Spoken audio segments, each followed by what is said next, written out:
Durant, what he's bringing to the table, 29, 12, and 12. Let's hear from KD on Jacque Vaughn being a new head coach and this 29, 12, and 12 triple-double. What did you like most about how you impacted this game tonight?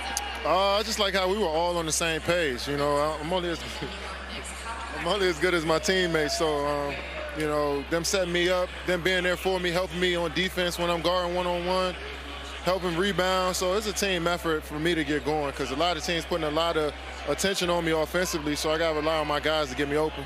And you guys get a big win in your first game for Jacque Vaughn as head coach. What was your reaction with him being named the new head coach, and what is the impact he's had on this team so far? I mean, he's been around this group for a while now, been around this organization for a while, so he understands, and happy for him. You know, it's a huge deal being an NBA coach, so it's on us to come out here and play extremely hard for him and practice well and, you know, prepare well. So it was a good first start for him.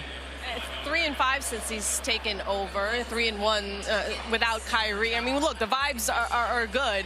What do you feel like has been the biggest difference as of late for this group? I mean, we were struggling. You know, always when you're struggling, you want to dig down deep and turn the tide. So everybody was just locked in. We fine-tuned some stuff on both ends that fit our personnel, and we was able to just play hard every possession. So, you know, we're looking forward to you know, this next road trip we got coming up, and, you know, trying to finish, keep getting better, keep building. Congrats on the win in your 13th straight versus the Knicks. Nice. Appreciate it. I didn't appreciate that last part, 3D. Didn't need to make it in the show, okay? Hey, it's all good, man. But your Knicks are who they are. Let's focus on the Slim Reaper, Kevin Durant, and what he's been doing. And it's really interesting to see that that's his 17th career triple-double, right? This is a guy approaching top 10 scoring in NBA history. A bit surprising in the triple-double era that he gets the rebounds. Why doesn't he have more triple-doubles in his career? That's his 5th as a net. I always try to explain to people that the triple-double, when the ball's in your hands, you can go score. If you're a big guy, you throw it down low, you go score. Rebounding is all about effort, right? Right. But that last line of assists, your teammates have to make shots for you. So if I'm playing with Kevin Durant, I'm going to the gym every night. I'm at home, in the driveway. I'm either coming to this wing out here, and long Kevin Durant's at the top, or I'm floating to the corner a little bit. I'm getting open, Chris, and I'm doing this, and I'm shooting. That's all I'm doing. I'm not dribbling, I'm catching, I'm shooting. So it's like back in the day when I played with Penny and Shaq. Penny and Shaq would be down here. You gotta double them, right? So now when you're playing with Kevin Durant, you gotta double him every time he's on the floor. If he's here, if he's in the mid-post, or if he's in ISO. So Joe Harris and all the rest of you guys, catch, shoot, because how many superstars do we have? Luka, the Joker, KD, help me out, be what I'm missing. Maybe Devin Booker, guys who have the ball in their hands who are willing to share. So that's why I say to people, getting the triple-double is easy if you have guys that can shoot. You play with Jason Kidd. Right. What was Jason Kidd doing all night? Attacking the defense and just doing like this. Exactly. And guys were scoring. So that's why I challenge all those guys who play with KD, get in the damn gym and shoot the basketball, because you're getting wide open shots every night. It's not like a hand in your face. We know the percentages go down. So that's why I say it again. Get in the gym and get shots up. It'd be different if KD was one of those guys that took bad shots every night. He doesn't do that. So that's why I say it again. Joe Harris, all the rest of you guys, Steph Curry, we know you can shoot. Get ready to shoot the ball nightly. Brendan, something else I noticed tonight that we don't really necessarily talk about with Kevin Durant. We talk about his height with his shot. Right. And when I side, remember, the Knicks scored 76 points in the first half against Minnesota the other night. They didn't get to 76 until there was under 5 minutes to go tonight. Unreal. Really well done. Yeah, meantime, the Nets scored 69 in the first half. They didn't need nearly that in the second half to put this thing away. Let's talk about Kevin Durant and what he accomplished tonight.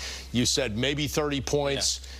He tricked you with a triple-double, 29, 12, and 12. I know, and he missed that free throw late, which would have done it.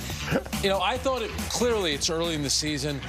I thought it was the Nets' most complete game. I also thought it was Kevin Durant's most complete game. Just the way that he played, doing a little bit of everything. I liked the little back and forth with him and Julius Randle. I think Julius Randle maybe a little talking.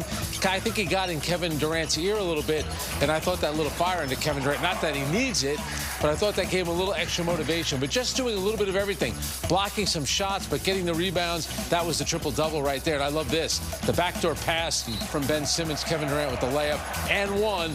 And, of course, he missed the free throw, which would have given him 30, and I would have been right. We always talk about his size, the length, that quick burst that he has. Because of his size, it allows him to just get by guys. Yeah, I loved it, too, because you're coming off a game the other night in Dallas, end of 3 games in 4 nights. He had the disappointing finish where he missed the free throws. What I loved about tonight, all right, so he's scoring as usual, rebounding the ball, passing. A lot of times the camera caught him, pointing out, instructing his teammates what to do. Yeah. You can tell he was really engaged. And I think when you surround Kevin Durant with guys that are going to work hard, could knock down shots, you could see it really got him going tonight. He has personally won 13 straight games against the Knicks, Amazing. Kevin Durant. Yeah, and they won 8 straight against the Knicks overall. And you just wonder, and you brought it up, kind of the back and forth with Randle, how much extra juice there is, knowing it's the Knicks, knowing that you can dominate the New York landscape if you keep winning games against them. 100%. And, he was linked to the New York Knicks a few summers ago before he decided to sign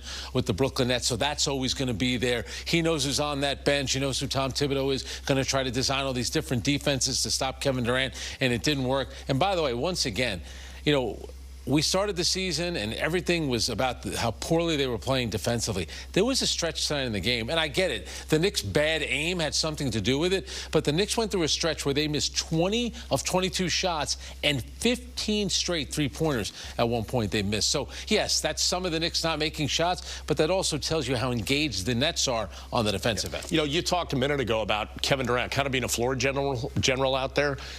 Is he doing more of that in the absence of Kyrie Irving? I definitely think so. Yeah. I think he's taken on more ownership. I think he knows that they need him more than ever. And I think what's so huge and what's going to keep him motivated and engaged when he's on the bench, other guys have to do something. That's why I thought tonight, and Megan just interviewed Seth Curry. Yeah. That, to me, winning the game is great. The way they defended is great. What happened to Jacque Vaughn tonight is great. Edmund Sumner, the way that he started, getting the win. But for me, it's Seth Curry. That guy came into the game having scored 4 points all season. He made 1 3-pointer. Seeing him do that, that changes so much because you need those other. Not only is he a threat to score, but you have him out there with Joe Harris. They spread the court, opens up the floor. All right, you brought up Curry, you brought up Sumner. Let's take a look at both of them and the way they were able to impact really right from the jump. Edmund Sumner having a big first half as part of that 69-point first half. 100%, Bob. And what you love about it, here's a guy that didn't even play last season. Now you're going up. So you're a free agent signing with the Brooklyn Nets. You're kind of been overshadowed by the guy you're going up against tonight. That's Jalen Brunson. But Edmund Sumner came engaged. I'll tell you what. He was impactful early on, and I think the scoring is huge for him. Running the court, I guess they were calling him Turbo, with the speed that he has to get up and down the court. But I think his confidence is improving all the time. And then this was the big moment. Seth Curry, who has struggled so much since that offseason surgery, just didn't look like he was himself. He was the old Seth Curry tonight. Just much more confident, knocked down a bunch of shots. I love the play late right here from Kevin Durant. Kevin Durant is wide open. Kevin Durant can take that shot. He wants to get Seth Curry involved. Seth Curry knocks down another 3. And you're talking about a guy who played a little over 11 minutes on the court tonight. He told Megan he's still getting back up to speed. That's a good sign. Absolutely. And, there was that moment where you had Ben Simmons giving the pass to Kevin Durant, backdoor. A lot of that has to do with the three-point shooters that you have out there. That opens up the court, and guys cutting to the basket will have layups and dunks at the rim. Curry coming back and playing like this, it changes so much because, remember, he could start, he could come off the bench. Now, Patty Mills didn't play a lot tonight, really, because you had Seth Curry and Joe Harris making shots. All right, so let's talk about the defense now. We said on the pregame, the last 3 games, the defense has been a lot better for Brooklyn. It was again tonight. They held the Knicks to 35% shooting. In the first half, 34% overall. And take a look at the last 4 games. The points allowed, I mean, that just jumps off the page. they were allowing 118 points a game. The last 4, they've allowed 90 on average. And you know, that includes going up against some really good players like Bradley Beal, like Luka Doncic. Tonight, the Knicks coming off a big win the other night in Minnesota where they put up a ton of points. I just think Jacque Vaughn, you know, attention to detail is something that has to do with it. But I just think, you know, everyone, you know, Kevin Durant is the star of the team. Everyone else, the next player, especially with Kyrie Irving gone, you fall way down on the list. So what do? They all go out there. They work hard on both ends of the court. They get it done. I just like the way that they've been playing. And you got to give Jacque Vaughn a lot of credit. He stepped right in. They did lose that first game, but the way that they've played since then, it just looks like a different team. And like you said on the pregame, maybe it wasn't so much about Nash. It's the way that Vaughn delivers the message and gets it across about we need to tighten it up on defense. We're better than this. Yeah, and I think he understood, you know, we're not going to win by outscoring teams. That's number one. But I also think it helps. You know, he's got Kevin Durant, who you can rely on so much offensively. And there were moments tonight where you thought, oh, here comes the Knicks. They're going to make their run. And what does Kevin Durant do? He scores. But the fact that Kevin Durant is going to defend, he's going to get it done on the defensive end. He's going after Julius Randle. Like I talked about, the back and forth.